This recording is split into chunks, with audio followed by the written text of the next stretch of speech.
What's up, you guys? It is S Tomp, aka Dr. Shawn, and today we are doing a high level overview of the staffing and recruitment agency business. So, this is the 6-figure plus staffing and recruitment agency classroom. So, if you've been around for a while on YouTube, you might have seen an old video from about a year and a half ago where I did the high level staffing and recruitment agency classroom overview. It was my most popular video on YouTube. I have since taken it down so that I can come and provide updated information. Reason being, too, is that there were some things that I talked about in that video that no longer exist. And I have people still reaching out and emailing me, and they want to be a part of, they want this information, they want this contract, they want that. Well, you guys, that has all been bundled up into either a program or a course or something else that you can have access to it, but that access is no longer free. It's not, it never will be again. It's very valuable, very, very, very, very, very much jam-packed with so much information. However, I can't continue to offer all of my resources and information for no charge. And one thing that I am finding is that the people who pay the least for my services, for my information, for my one-on-ones or whatever I offer, expect the most from me. So when it comes to free information, sign up for my email list, and I have a lot of information that goes out there. And like, share, subscribe, follow YouTube. I'll be posting some things on YouTube.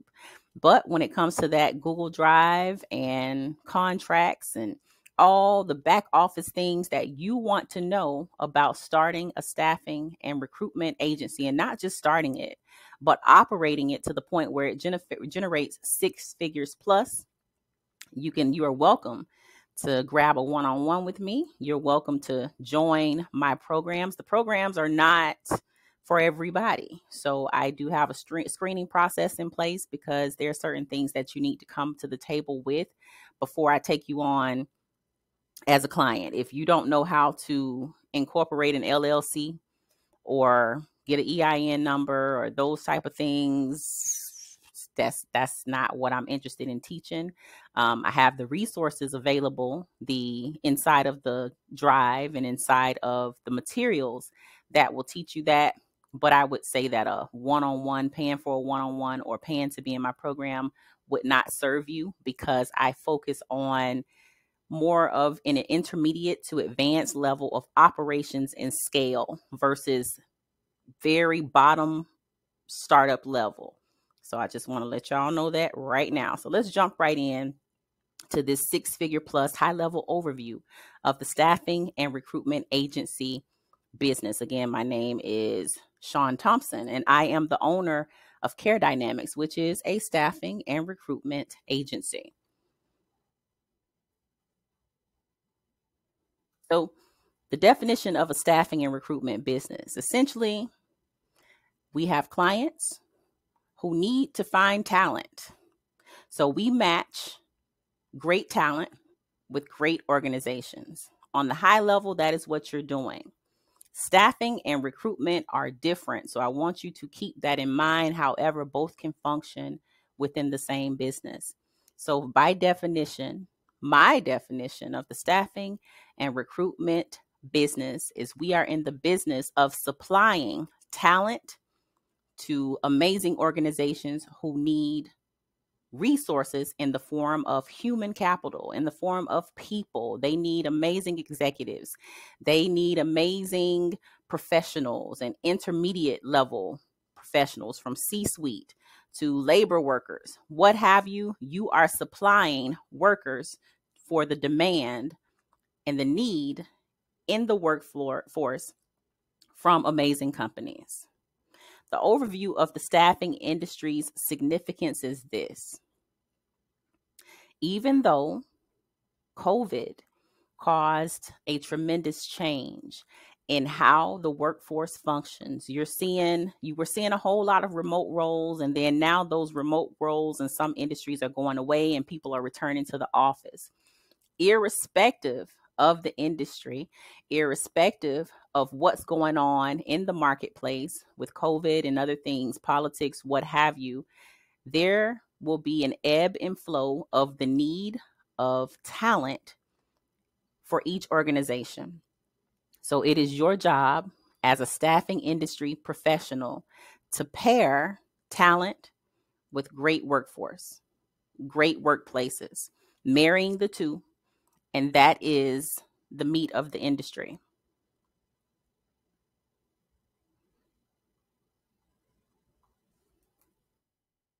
Uh oh. So, why start a recruitment business? I'm going to first start with why not to start a staffing and recruitment business. You don't just start this business because you work in a particular industry, be it nursing, be it pharmacy, be it construction. You don't just start this business because you're good at your job. What I have found and what I continue to see is that a lot of people who are amazing at their job, thinking that because of that, they are equipped for what it takes to start a recruitment and staffing business. Just because you're a registered nurse doesn't automatically mean you have any business recruiting and staffing registered nurses. The business of it is very different from the job or the career of practicing nursing. It's very different. It's almost, the fact that you're a nurse almost doesn't matter at all. You do not have to have any formal didactic training to start a staffing and recruitment business. You don't have to belong to any particular industry. You don't have to be certified or licensed in a particular area. I have seen people who barely have a high school education being extremely successful in this business. And then I've seen people with advanced degrees who can't make a dollar. They can't make a placement. They just don't know how to operate the business of it. So that is the reason why not to start a staffing and recruitment business. You don't just start a staffing and recruitment business because I or some person on the internet, on in a Facebook group or a YouTube channel told you that it's the best business to start in 2023 and it's easy. Yeah, it's very easy to start. We'll get into some of that. It's extremely easy to start. But when it comes to operations, baby, whole other ball game, and you better know what you're doing, or you're going to spend a lot of money and waste a lot of time trying to unsuccessfully own and operate this business. This business will turn you every which way but loose, okay? If you don't do it right, and if you listen to the wrong people who will charge you tens of thousands of dollars to start your agency, and then they'll leave you there once it's started and you don't know what to do on day one, business development wise, of operations. All right. So, why start the business? Growing market trends. The workforce is changing, but the fact that the workforce needs people will never change.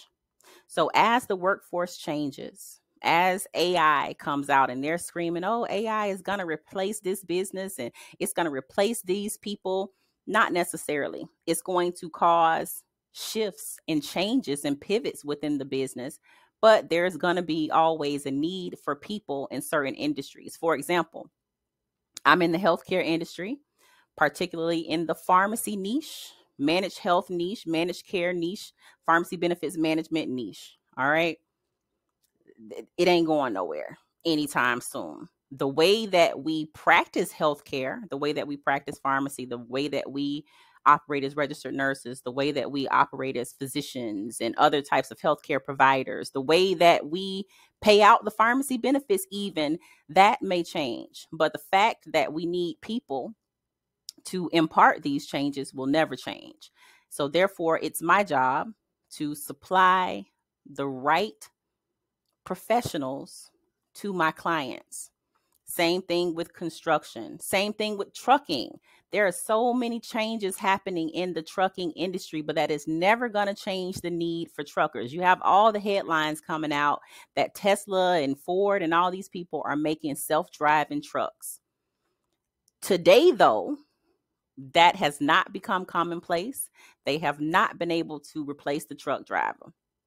I just saw an article how UPS is paying its drivers I don't know, $120,000 a year or something now, or 175, whatever the case may be. In certain niches, there will always be a need for amazing people. Now, are there some positions that are going to be automated out? Sure. But then there are other positions that are burgeoning and growing that you can get in where you fit in and supply the people to those organizations. So there is always going to be an increasing demand for talent sourcing. It's not going away. Companies are able to run their talent acquisition. The newer companies, the smaller startups, the tech firms, they can do it, but why would they want to do anything outside of what they specialize in? Their specialty is tech. It's not tech acquisition. It's not talent acquisition. So they can outsource that to a tech-based, tech niche talent acquisition firm, workforce management firm, staffing and recruitment firm. Okay. Business profitability. On the recruitment side, there is very little cost to starting a recruitment agency. And there is a significantly high payback or return on investment, because in theory and in practice, if you're placing six-figure roles, for example, if I'm working to supply pharmacists to a particular pharmacy benefits manager, those positions are entry-level six-figure positions. So when I say entry-level six-figure, I'm talking $120,000, $130,000 a year, $100,000 a year. But still at a 20% markup, 20% fee, I can make $20,000 off of one contract. Now, we won't get into how the fees and the percentages are being challenged these days. Some companies are demanding that we bring the fees down to 15%, 18%. So 20, 25%, depending on the industry, you may not make that. And then in certain industries, certain executive search firms, they're able to charge 30 to 35% just because of the niche they're in. Geotechnical engineering, for example. That's needle in a haystack type of sourcing where are you going to find these people? And if you're able to find a great geotechnical engineer, you are able to command much higher fees.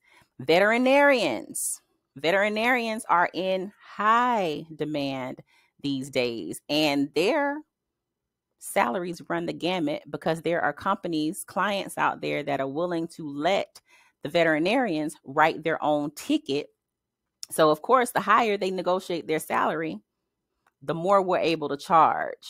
Got a veterinary client on the table right now. They agreed to 18%, but if we're able to supply their needs, they're willing to go up to 20, 25%. And they're allowing our candidates to just basically name their price. That's how in demand they are.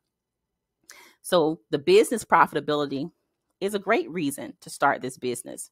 On the staffing side, staffing is a different beast. Staffing requires some upfront money, but if you have the right funding in place, staffing can definitely be extremely profitable if you don't allow your overhead to eat you up. So this brings me to my next point, which is understanding your niche. Now, this argument is multifold. You have those people who will tell you to niche down immediately. And then you have those people who tell you to allow the demand for your services to dictate your niche. I believe in a little bit of both. Reason being, when I first started my very first staffing company back in 2011, I focused only on pharmacy staffing. And I only had one pharmacist staffing, myself. Now, it was very comfortable and lucrative for me professionally. It was a six-figure organization because low six figures is what pharmacists make. But I did not realize my full potential because I only had myself. I only had one pharmacist, and I kind of niched myself out of other opportunities by focusing only on retail pharmacy staffing. That was many years ago. Now on the staffing side, we still do pharmacy staffing, but We do a combination of consulting and staffing. And my niche on the retail side, I focus on independent pharmacies, not so much chains. That's something that I figured out. These independent pharmacy owners, they're amazing because they need to go on vacation. They have anniversaries, they have lives, and they need somebody that they trust to come in and run their pharmacies while they're away. All right. So that's a niche that I got into just from a professional career standpoint personally. So in that case, I allowed the demand for my services to dictate my niche. But initially, I made the mistake of niching down too soon, that I focused on something that limited the services to me. If I'm the only pharmacist going out to staff, that means that I'm only making money when I show up. And it got old real fast because if you know me, you know I'm so thankful for my degree in pharmacy and my experiences in pharmacy, but I couldn't care less about going out and working traditionally as a pharmacist in a traditional hospital or retail setting. It's not my thing. It's not what I want to do, but I'll send somebody else to do it all day. So when you're understanding your niche, you need to understand what the market within that niche looks like. I have so many registered nurses coming and only because they're registered nurses, only because they're LPNs, only because they're CNAs. They feel entitled to the industry and saying that because I'm a nurse, I'm equipped to staff nurses in these people's hospitals. And that is just not true. Just because I'm a pharmacist, that doesn't mean that I'm equipped to staff pharmacists in every institution. I've just gotten in where I know, and now I have a firm grasp on my niche. I know that one of my major clients is a behavioral health group of pharmacies. I've made great money with them over the last year and a half, almost 2 years. But I also know that IT staffing, while it's very lucrative, is not my niche. Not right now. Construction, not my niche. Not right now. So sometimes you need to niche down, but not so far down that you just completely cut yourself off from the business overall. Allow yourself to explore. The thing about niching down is when you niche down, you need to be able to establish yourself as a credible expert in that industry. So everybody's going to tell you that your business needs to have a unique selling proposition, a unique selling point, a USP. What is it about your business that establishes you as an expert? Well, for me, I can tell you that vast majority of the staffing agencies don't have the PBM experience that I have firsthand clinically as a clinical consultant pharmacist who has done multitudes of contract work and consulting work with the biggest PBMs and health system payers out there.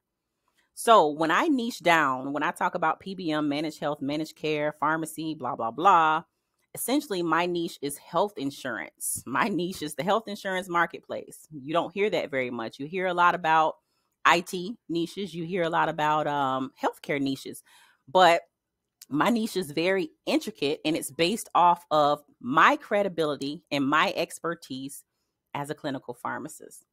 And what I'm able to sell to my client is a very unique proprietary program, orientation and program that I can guarantee that the people that I place at their managed health organization are going to come in with the baseline knowledge of the PBM industry, of the health systems industry, of the health insurance marketplace and industry.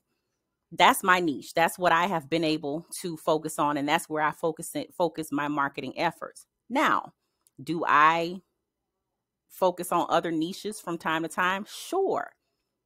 I do staffing splits with other agencies from time to time, and I fill a whole bunch of registered nursing positions, a whole bunch of respiratory therapist positions, office managers, nurse managers. So healthcare is another sub niche or micro niche that I specialize in, but I consider that to be a very broad niche. It's almost an oversaturated niche, to be honest, but it's very well needed. The problem with that particular niche is that the demand for healthcare workers is so high, you almost have no exclusivity as a staffing and recruitment agency, because these organizations need that many people where they just cannot afford to focus on only working with one agency.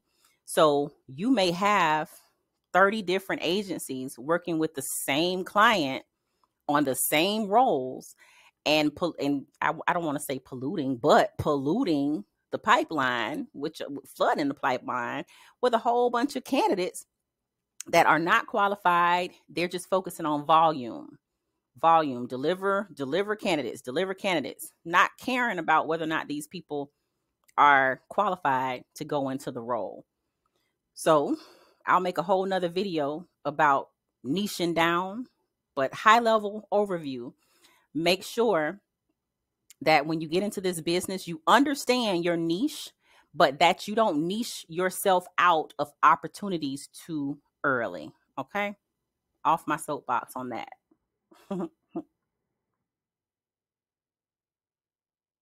Now, here's another big topic that when I made that last video that I've since taken down and now I'm doing my things this way, I didn't realize that even though sometimes we use the word staffing and recruitment business interchangeably, I didn't realize that a lot of people don't know that these are actually two separate lines of business. Of course, they can be run within the same organization, but they can also function completely independently on their own. So, staffing versus recruitment. Let's talk about the difference. The purpose of staffing is to fill immediate roles, and they're often temporary or contract basis. Sometimes they are temporary to permanent basis, but for the most part, staffing, your a temp service. The duration is short-term to mid-term projects. So you might have a 3-month project, you may have a 9-month project. I have had a contract that lasted for 2 years. Now, it could have been temp to perm. I could have opted to be converted to permanent. It's not what I wanted to do because I like having multiple contracts. So I stayed on the temp staffing side. When it comes to the process of staffing, it's fast paced. You're focusing on getting candidates placed at these establishments because they need help like yesterday. I have a particular PBM client that will come during welcome season and they'll say they need 30 pharmacists by next Monday. And they all need to fly out to Texas to headquarters and get trained and start on a particular health system project yesterday. You have maybe construction or industrial roles where they need labor roles, where they need people. Another niche that I know of is hospitality. I live in a place that has a whole bunch of hotels, like tourism is a big thing in my geographic location.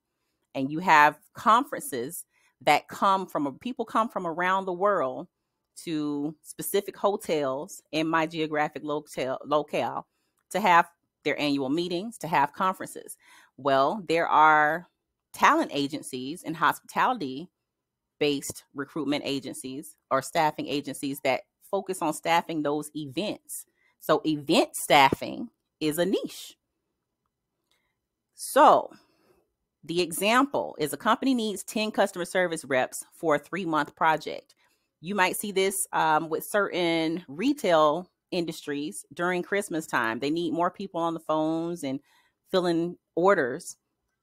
So they will hire people during peak seasons, and then those people will just be staffers, and then they'll let them go. But they never take on the payroll burden and the cost of having to bring those individuals on to their organization's payroll permanently. It costs a lot of money. So it's more cost beneficial to that client to get a staffing agency to send them some people. Whereas on the recruitment side, the purpose of the recruitment side is to identify candidates for permanent long-term roles in specialized positions. This is where you are finding amazing candidates and you're placing them within the client's site, within the client's business, full-time on the client's payroll. These positions are long-term positions. They don't have any open, they don't have an end date. They're hiring somebody permanently for their organization. They're taking on the cost of that person as well. And they're paying you basically a headhunting fee for finding, a finder's fee for finding that person. So the process on the recruitment side is in depth. This involves assessing the candidate's fit for the company culturally, professionally, the potential for growth, and the alignment with the company's long-term vision. For example, a tech company that's looking for a permanent chief technology officer.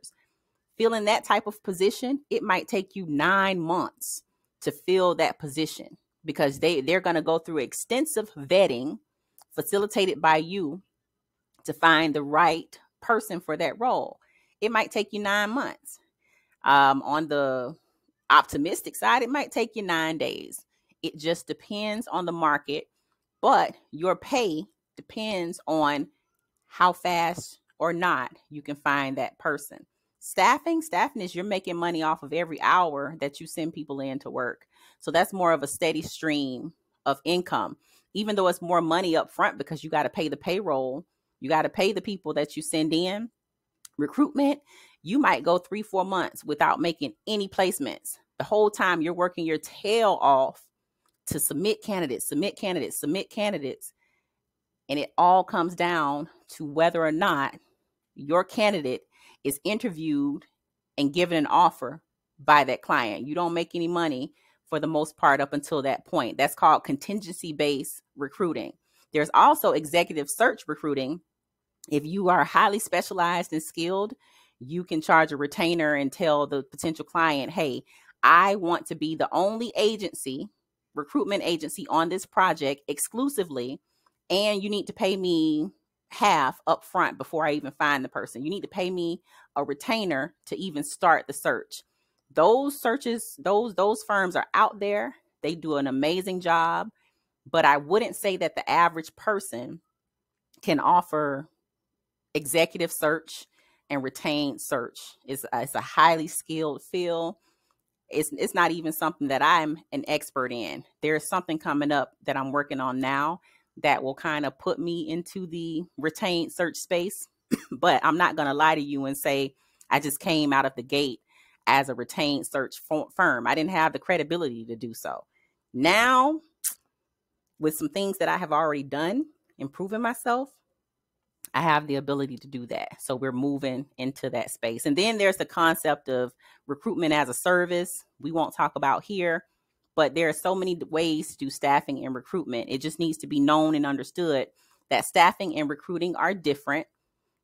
How those lines of business are run are completely different. I have 2 different payroll systems right now for my staffing business and for my recruiting business. My recruiting business operates completely separate from staffing. My delivery consultants don't do anything with my staffing business. I run my staffing business. That's my choice. I can probably delegate and outsource a lot of that. But no, when it comes to my staffing, I still have that nestled under me like a baby, okay? So, initial investments. How much does this business cost? All right. So you have 2 different modalities when it comes to this business. You can have a physical brick and mortar office location based business, or you can have a remote work setup. I've had both. For staffing in some accreditation boards and some locales, you legally have to have a physical location. But for me, I've found it beneficial to have a remote location. So you have to determine what works for you. What lines of business do you offer? If you're doing nurse staffing, for example, a lot of the nurse registry type businesses, And the licensing boards require you to have an office space so that when they come out to do inspections, when they do licensure, if they get a complaint, they're going to come to your physical office, inspect your records, and they want you to have a place for your employees to be able to go. For example, if you end up, I don't know, with a workman's compensation claim for a person, a nurse who got hurt, this happens, a needle stick, whatever, you might need to be able to take that person out of the clinic, out of the hospital, out of your client institution, and put them in the office and put them on desk duty or something. Things like that happen in the construction field too, especially when you have industries where there's a high likelihood of somebody getting hurt on the job. Those type of staffing agencies often require you to have a physical office, because if somebody needs to come and do some physical work, or they need to come and do certain trainings, they're not coming to your house. Now, you do have the option of getting virtual offices. And then with those virtual offices, you can actually rent office space for by the hour, by the week, by the day. So those are options. But when it comes to having that physical location, the pro of having that is, they say, team bonding and face-to-face interaction. Arguably, I would say Zoom and WhatsApp can function the same way. Immediate access to resources. It is a pro, but that's another one that I can argue can be done remotely as well. Clear work-home boundary. I would say that that's the main pro. Sometimes with me running my business from home, what should take 4 to 5 hours in a day, I might spend 16 hours, because I sometimes have to really pull myself out of my office. I get that deep into it. And then it's like my son is feet away playing his video games. This is going on, that is going on. So at least when you have an office space, there are clear work versus home boundaries. Now, when I do need to go and get away from the home office, I do have offices within some of my client sites. So in particular, I have a very nice office at a particular behavioral health clinic that I can go to anytime. And then one of my independent pharmacy clients, I have an office at one of their locations, and they could charge me for it, but they don't, because they like me. So if I want or need to have a client meeting or whatever, and I need office space, I have access to it. And if I just need to get away, I can go to Starbucks or a coffee shop. So I kind of run a hybrid business, if anything. The con of having a physical office is that high overhead cost. Retail spaces right now, $2,500, $3,000 a month. So that's automatically cutting into your business. The commute time, it takes me 5 minutes to get up from where I'm sleeping, go use the bathroom, maybe brush my teeth or whatever. Maybe it takes 10, 15 minutes if I'm fixing coffee to come sit down in my office at my desk and start working. I don't have to drive anywhere unless I'm doing a site visit. I don't have to drive anywhere to operate my business. Also, another con is if you're in the labor pool space or the hospitality space and you have a local office where people come in off the street to get like day labor type work, that type of staffing, you're limited to the talent that's in that area. You're limited to the people who are going to come visit your location. Whereas working remotely, the internet is your playing field. So that brings us to the remote work setup. Reduce costs. All you need is a laptop, internet, LinkedIn, your ATS, a job board, and you're ready to go for the most part with this business. And all of that, let me think about it. All of that can be done on the low end for less than $500 a month. Now, with certain ATS systems, I know with Loxo on a monthly basis, that's about $350. But they also have a free version that's $0. So you may be paying a little bit more money for your applicant tracking system. Same thing for LinkedIn. You have LinkedIn Sales Navigator. You have LinkedIn Recruiter Lite. You have LinkedIn Recruiter. Sales Navigator will run you maybe $100 a month. Recruiter, about 170 a month. And Recruiter Lite is about 170 a month. And full Recruiter is about 900 a month. So things like that end up costing your LinkedIn automation about $70, $80 a month. Your email automation about $20 a month. Loom is about $20 a month. Chat GPT subscription, which is something that I consider necessity, $20 a month. So you have little costs, but you don't have anything as high as having a monthly leasing agreement to pay on a building. And the other pro is that, like I said, you have global talent access. Everybody that's on LinkedIn, everybody that's on Zoom Info, everybody that's on Google is at a fingertips reach to you. You're not relying on foot traffic to come into your establishment and serve as your candidate pool. You're sourcing these people out on the internet and email. Cons is the need for all those digital tools that I named, but that's not really a huge con for me.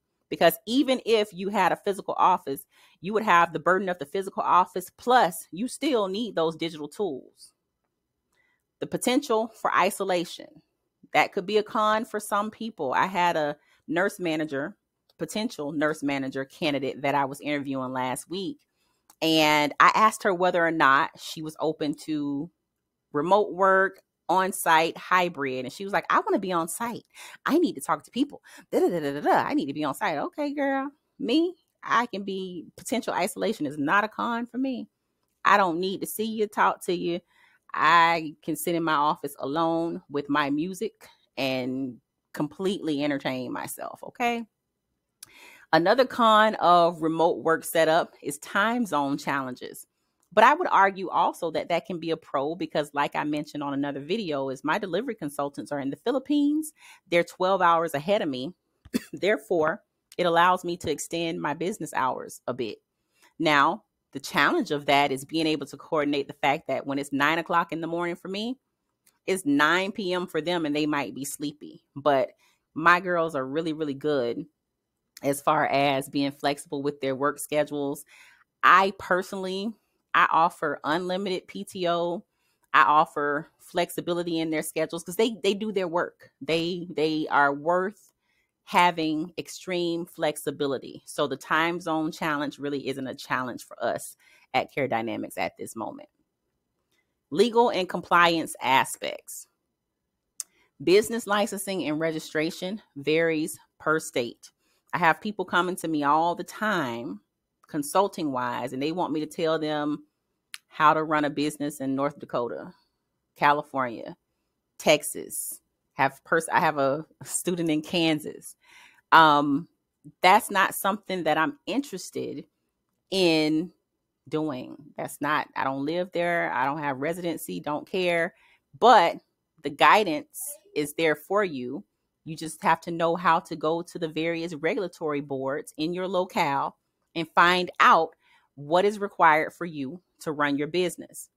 If you're doing staffing is extremely important from a legal aspect, that you know the labor laws, the workers' compensation laws. That's something, again, for a lawyer. That's something for you to research on your own. Ensuring client and candidate confidentiality is another important thing. But one thing that I didn't note here, GDPR. You need to know things like GDPR just so that you are not out here getting sued for your LinkedIn messaging sequencing tool, emailing people to their personal email without consent. That's another topic for another day. But these are things that you need to keep in mind when you're running your staffing and recruitment or thinking about starting a staffing and recruitment business.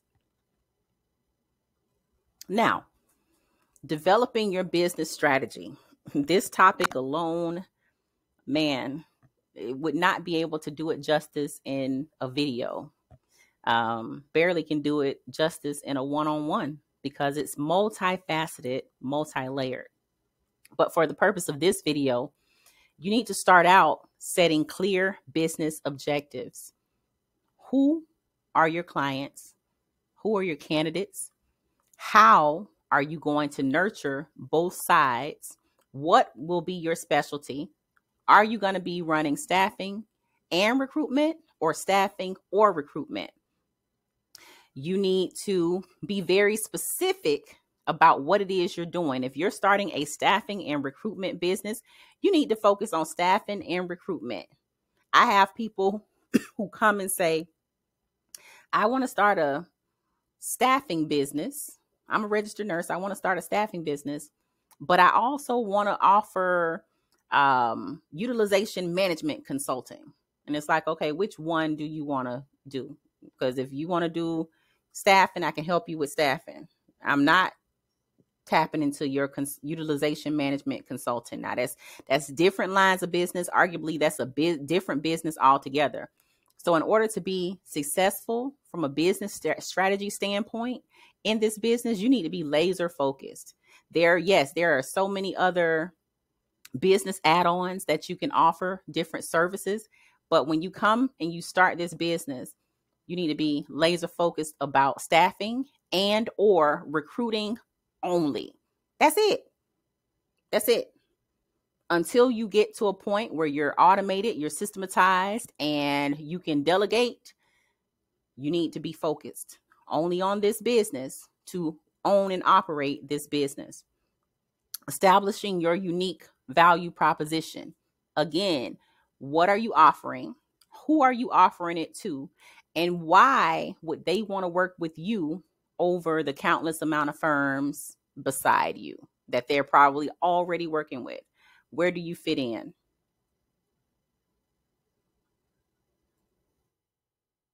Building a candidate database. Notice I did not say acquiring a client. I said building a candidate database, because that is going to be the most important part of starting this business. Why? Because when you do secure that client, you need to have a talent pool already available to them. It makes no sense to go and acquire a client and then not already have people to send to them. I operate in a manner to where I have what we call MPCs, most placeable candidates.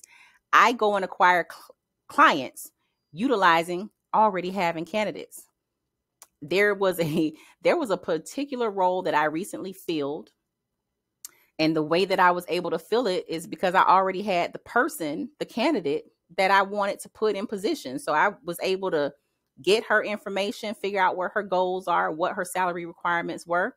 And I took her and went and basically sold her to the client, the prospective client, by letting them know, hey, I have such and such person, and she's very amazing at this particular role that I see you're looking for. And I'm trying to get her, she's coming off of assignment with XYZ, your competitor, and I'm trying to get her back to work. Who do I speak to about that? I'm going in and I'm leading in with a candidate. I'm leading in with my candidate pool, my talent pool, allowing me to segue into gaining that person as a client.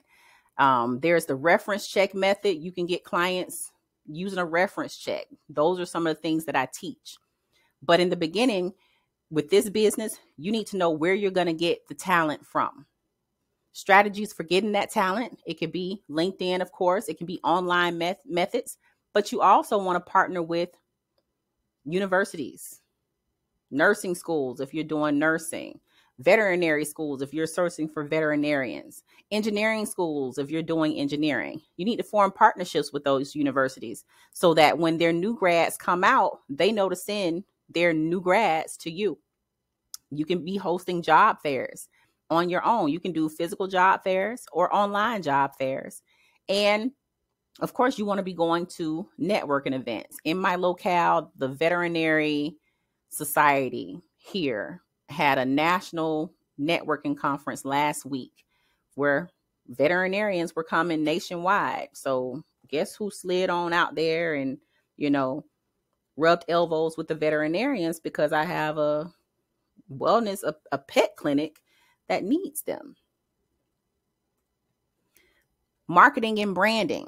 I don't want anybody to get stuck here in the beginning. I have so many people come and they won't start the business until they have a logo. They have this, they have that.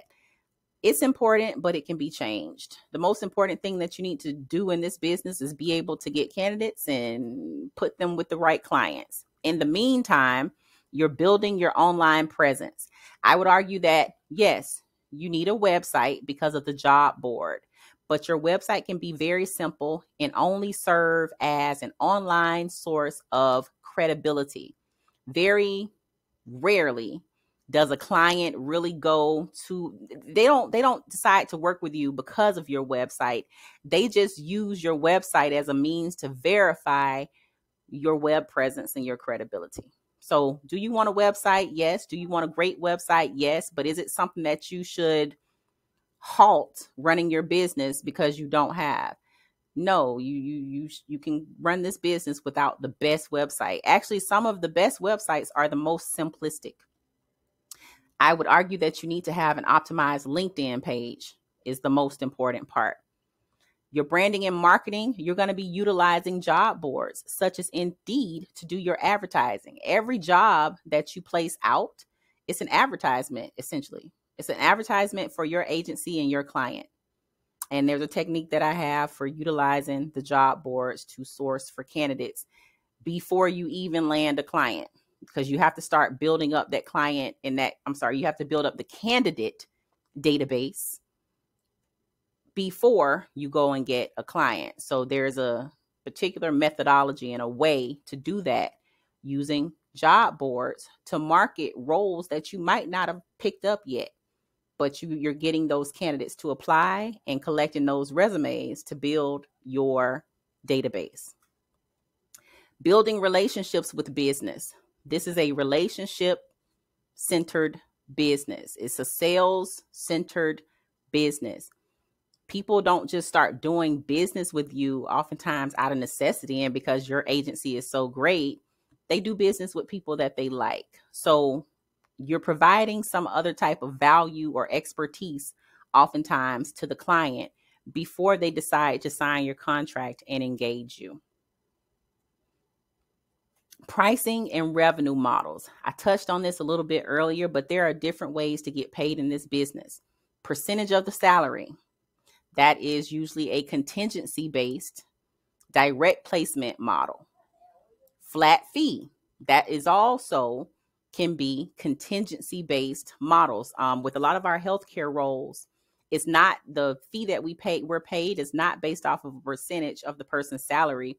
They just flat out say, for the new grads, the RN new grads for this role, we need 20 of them, and we're willing to pay $10,000 for each of them, period. No matter what the salaries are, flat rate. Then you have retainer based. Those are your executive search firms. Those are where you get paid either the full amount or half of it or a percentage of the amount for that placement up front before you even start searching.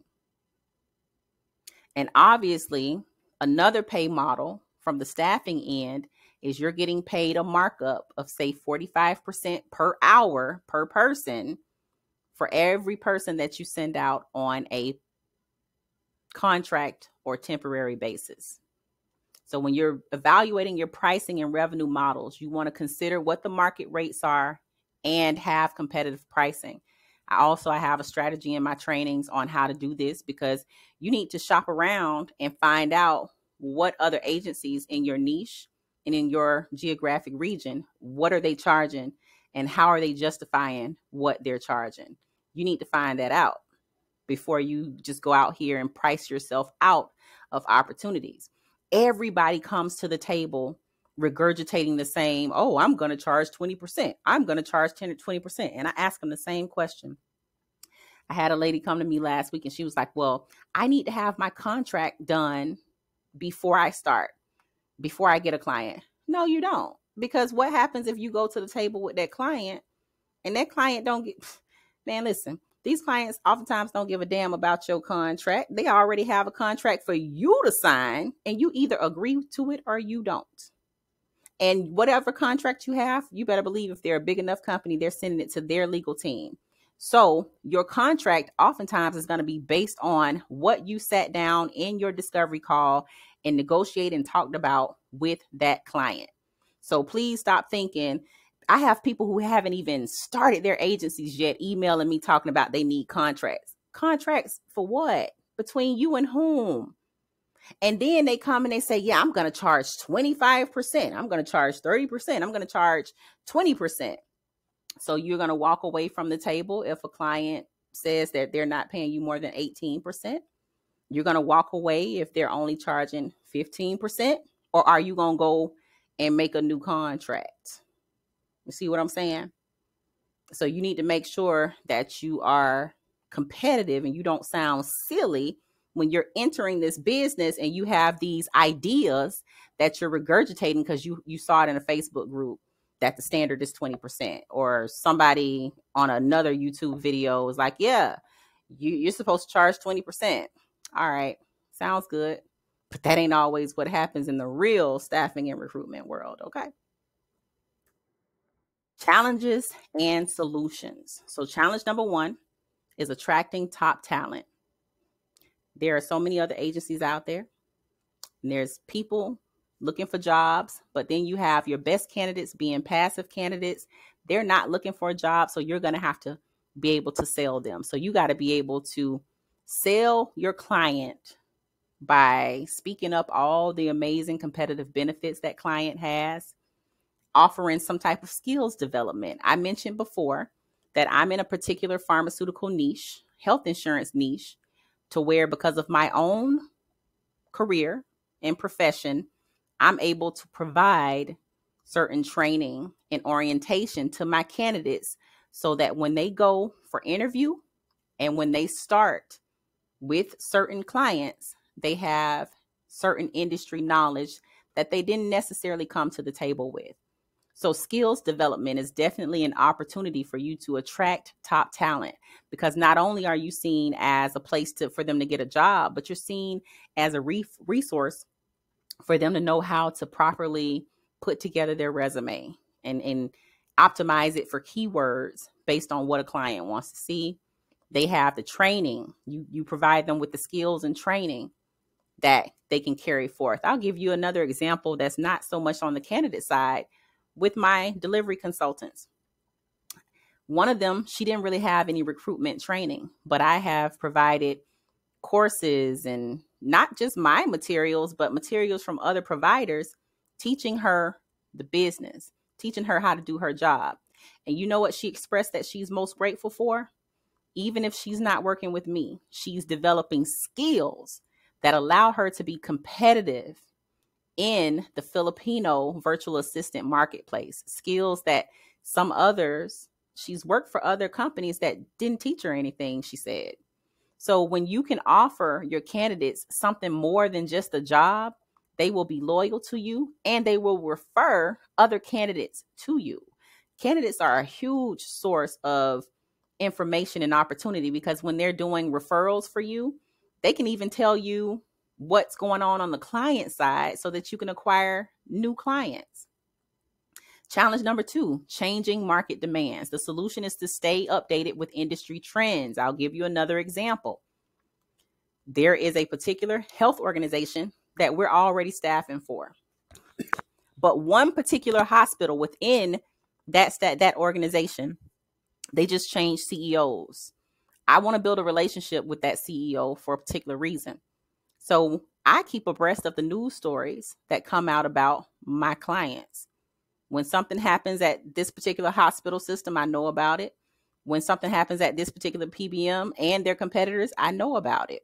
And I'm able to tailor my business development efforts around what's going on with my clients' organizations, information that I might not get from any other source.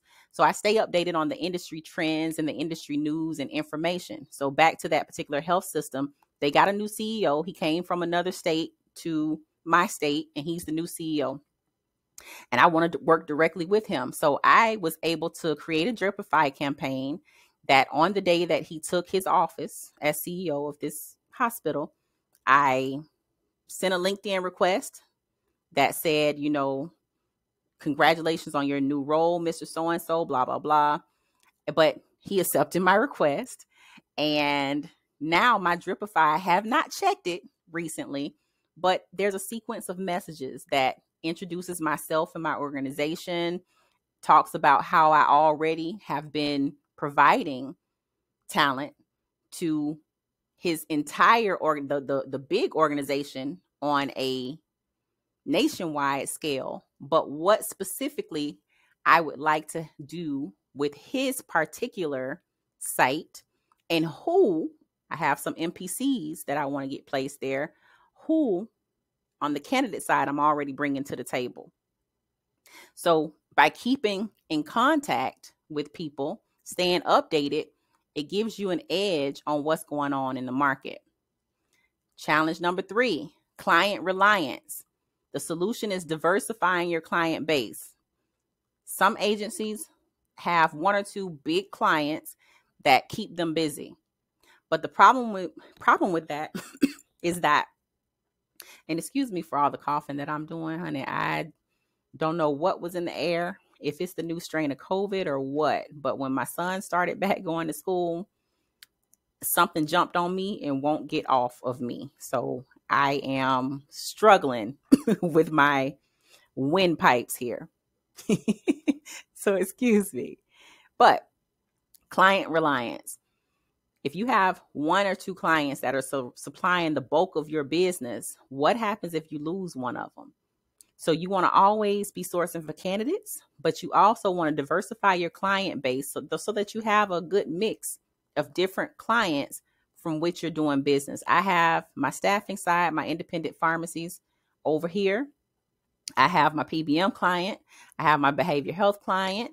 I have the new veterinary clients. Then I have some staffing splits where I partnered with other agencies to work on certain VMS initiatives.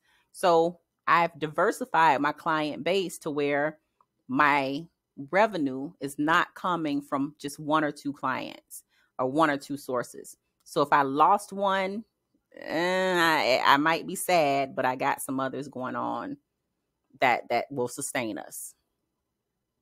Growth and scalability with any business, service-based or otherwise. The goal should be to where you build a book of business and you build a business that is sellable, that you can remove yourself from and maybe sell it later. Now, that might not be your thing, but overall, when it comes to scaling a business, most of the time people scale with the intent to sell. So when it comes to growth and scalability, as you're operating this business, you want to think about where you can expand into other niches. As I mentioned, I come from a pharmacy staffing niche. I niched down so tight in the beginning that I almost niched myself out of so many opportunities. So I expanded into other niches. I broadened out to healthcare. Of course, I still do a lot of pharmacy, but I've expanded into registered nurses and other healthcare providers. Acquisitions and mergers. There may be opportunities in your business to take on more stakeholders, to grow the business and sell your book of business. Those are things that come into scalability. But the last point, automate and systematize, it is very difficult to scale even beyond the $100,000 mark without the technology and tools to manage the increase in demand in your business. You will get to a point realistically where running on your own, I was able to do 6 figures consistently for years, but it never grew. I never really comfortably got beyond the $160,000 mark for a long time. And a majority of that money was based on my efforts as a pharmacist working and staffing myself. So I had to learn how to automate the recruitment side of my business and certain parts of my staffing business to increase. And it wasn't until last year, well, really earlier this year, where I got some of my tax documents, and I saw some new numbers on there that I hadn't quite hit before. And even though you would think that I was aware completely of how much money I was making, there come certain points when you reach certain goals where, depending on who you are and what's going on in your life, you might actually lose track in sight of just how much you're billing for. So I say that to say, once you get to the 180 to $250,000 in billings and revenue mark, that's when you really got to drill down and systematize and move away from Google Sheets and into real systems. And considering if you want to grow to the $1 million mark, as do I, $500,000 mark, there are certain things that I had to put in place. Delivery consultants were one of those things. I realized quickly that I'm not going to be able to reach the $1 million mark if I'm the one sitting there doing the candidate sourcing all day. If I'm sitting there manually sending LinkedIn messages to people and LinkedIn requests, it's going to be hard to get past 250,000 if you don't automate and systematize. So growth and scalability require you to automate and systematize your business in order to expand into new arenas and to be acquired by bigger companies, or even to acquire other companies on your own. To merge with other companies might be an option for you.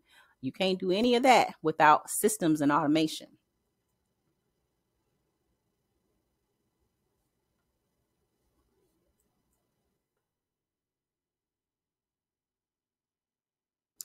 So that is all I have for this high level overview of the staffing and recruitment business.